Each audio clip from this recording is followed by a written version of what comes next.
Hello and welcome to this video on Fluent battery modeling with equivalent circuit network. I'll just walk through the outline view tree. First, this is going to be a steady state simulation. As you can see in the right, there's a battery module. This battery module has two plastic end plates. It has a cold plate underneath. The tops are connected with bus bars, and there are multiple cells for this model. So when I turn on the battery model, the energy model is automatically turned on. The cold plate has water flowing through it at very low flow rates, so we'll leave the viscous at laminar. Digging into the battery model details, first we'll see that the solution method is set to circuit network, and the e-chemistry model is set to equivalent circuit model. For the study, I change these energy source options as well as the nominal cell capacity and the charge rate. In conductive zones, I've selected all of the active cells for active components and then the bus bars and tabs for the passive components. Electrical contacts, we have a negative terminal and a positive terminal. In the model parameters, I've set the initial state of charge to 1 and reference capacity to 56. These are values that I changed in the study, but for this purpose, we'll look at the parameter estimation method. And for this, the capacity fade effect is turned off. Use the testing battery's capacity of 56 to match what the HPPC test data was used. And using the 6P parameter model, the next step is to load the HPPC test data files. And to do that, I'll go here and select these are all my test data files. I'll just select them all using a left click with the shift and click OK.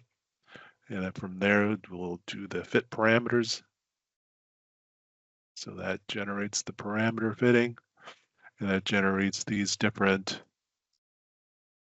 curves. And that is it for that. So we'll do a click on apply and OK. And the rest of the model is pretty much straightforward, considering a CHT type of model.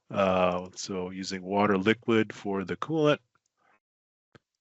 And then for the solid, the cells are specified with an active material. So with the density, specific heat, electrical conductivity, and orthotropic thermal conductivity. Using aluminum for the tabs and the shells, copper for the bus bars, the end plates use plastic material, and there's a thermal pad below the cells that's also specified. So for the cold plate coolant, the cell zone is specified using the water liquid. As mentioned before, examples here with the bus bars, copper. The cell has the active material assigned to it, no sources. Example tab, aluminum. Example shell, also aluminum. The cold plate, that has material specifies aluminum. And here's our plastic end caps. And these connectors, they're at ends of the bus bars, they're copper. And the thermal pad is specified with thermal pad material. Boundary conditions, the cold plate has one inlet, one outlet. So the inlet is specified with a flow rate as well as an inlet temperature. Cold plate outlet specified with a pressure outlet and zero gauge pressure and a backflow pressure or temperature of 300. In terms of the walls, a lot of these are coupled walls. So example of a wall that is not coupled. So any walls that are touching the void, they will be specified with a convection boundary condition. using a convective heat transfer coefficient of 5 and a free stream temperature of 300 K. And then other than that, it's the default methods, default controls.